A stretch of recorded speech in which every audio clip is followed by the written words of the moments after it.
ఇవ్వాలి పక్క. తర్వాత కంటిన్యూ, ఈ డివైస్ పర్మిషన్స్ అన్నమాట, యాక్సెస్ ఇచ్చేసి. ఇది ఇలాగా పర్మిషన్స్ మనం ఏం చదవకుండా కొట్టడం వల్ల మనకి ఇబ్బంది ఉంటుంది కదా? ఏముండదు. ఇప్పుడు ఏం చేస్తావంటే సెండ్ మీద క్లిక్ చేసి నీకు ఏదైతే ఫైల్ కావాలో దాన్ని సెలెక్ట్ చేయి. సెలెక్ట్ చేసి సెండ్ మీద క్లిక్ చేయి. ఇక్కడ ఏంటంటే నీకు ఒక లింక్ కోడ్ అనేది జనరేట్ అవుతుంది.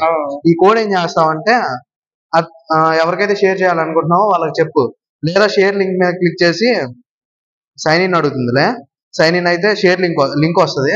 ఆ లింక్ సెండ్ చేయడం వల్ల ఏంటంటే అవతల వాళ్ళ లింక్ క్లిక్ చేసి డైరెక్ట్ డౌన్లోడ్ రిసీవ్ చేసుకోవచ్చు అనమాట. ఒకవేళ ఈ లింక్ ఎలా ఓపెన్ చేయాలని నీకు డౌట్ రావచ్చు.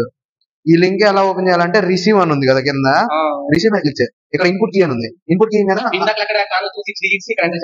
చేస్తే డైరెక్ట్ ఫైల్ డౌన్లోడ్ అయిపోతుంది మొబైల్. అంతే. ఫాలో అవ్వండి, సబ్స్క్రైబ్ చేసుకోండి, లైక్ కొట్టండి.